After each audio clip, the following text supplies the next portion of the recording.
السلام عليكم ورحمة الله وبركاته.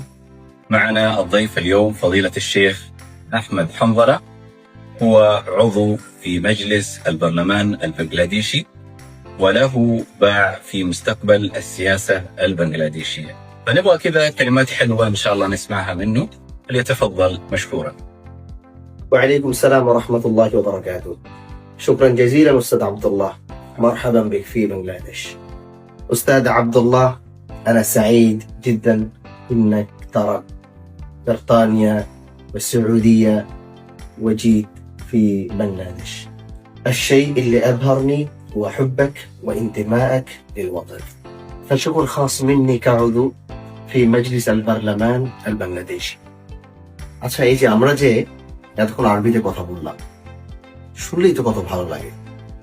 আরবি বলার মধ্যে, আরবি শোনার মধ্যে একটা অন্যরকম তৃপ্তি পাওয়া যায়, কারণ জানি যে যখন কোরআন পড়ি, কোরআনের ভাষাটাও কিন্তু আরবি। আমরা মনে করি আরবিটা অনেক কঠিন, আর এখন যারা নিউ জেনারেশন আছে, ওরাও আমি দেখেছি যে তারাও আরবি শিখতে চায়, আরবি বলতে চায়, আরবি পড়তে চায়।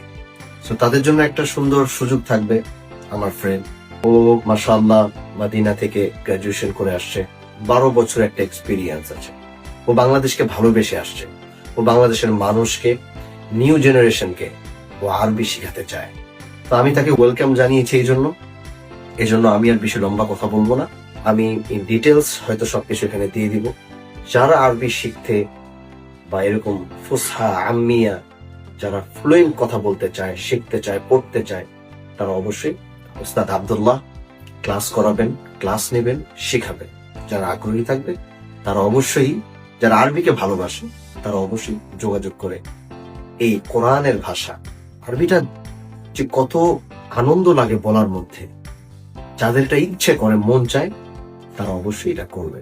আর আমি চাই আগামী নিউ জেনারেশন যেন আরবিটা শেখে, আরবিতে কথা বলতে পারে, আরবি পড়তে পারে, এটা আমার চাও। ঠিক আছে, ভালো থাকবেন, সুস্থ থাকবেন, দেখা হবে। আসসালামু আলাইকুম ওয়া রাহমাতুল্লাহি ওয়া বারাকাতুহু। তাহলে আরবি শিখতে আর ভয় কিসের? আমি সৌদি থেকে এখানে চলে এসেছি, এখন আপনারা আসেন আরবিজ ল্যাঙ্গুয়েজ ক্লাব।